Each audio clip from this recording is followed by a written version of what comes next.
Membuka mata batin tu tujuan utamanya bukanlah untuk melihat makhluk halus. Saya perlu jelaskan perkara ini kerana ramai sangat yang bertanya. Tujuan kita membuka mata batin sepatutnya diniatkan untuk mendekatkan diri kepada Tuhan Yang Maha Kuasa.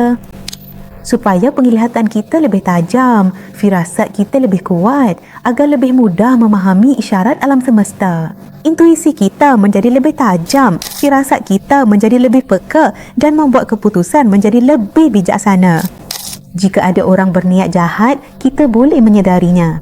Jadi, walaupun dalam amanan ilmu mata batin itu memang ada latihan khas untuk melihat alam gaib, namun bukanlah itu yang sepatutnya menjadi tujuan utama kita.